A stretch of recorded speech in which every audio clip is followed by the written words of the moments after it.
Right, so we have our Jericho 2 enhanced slide here with OEM sights straight from IWI. So in terms of how the MicroRDS night sights compare in terms of height to OEM, we can actually do a quick test on this. So not the most accurate in the world, but 3.74 millimeter is the height of the actual post sight itself.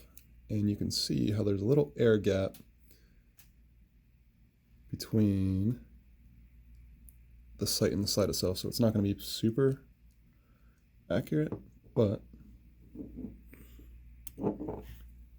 that is 3.83.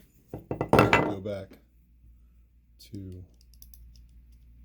just the sight portion itself, sans dovetail, 3.74. So including the air gap, that is definitely the same exact metal of the night sight versus the white dot that's comes on the slides themselves. So that's the same exact height. And I can assume they did the same thing with the rear here, which is a different design, but same deal.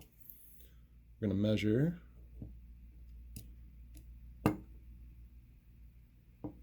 the height of the rear sight itself, which is 7.37 on the OEM, whereas this night sight can measure just that sight portion itself, and I got 6.96. Let's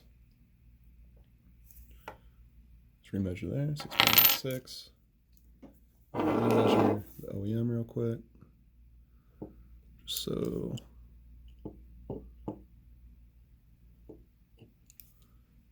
I'm getting 7.56, which I could see it if you're looking at that air gap in there, which is a little bit taller than the front sight. So if that makes up for the 0.5 millimeter, I think so. So at the end of the day, yeah, you probably are looking at the same exact height of the MicroRDS rear sight versus an OEM sight on there. There's a side-by-side overlay to give you a better idea how it's going to be. But yeah, I think you're pretty safe there in terms of expecting it to be the same height. There's how the dots are going to look in terms of the placement of the tritium valve versus the dots on the OEM. Same thing for the fronts. They look very, very similar. There you go.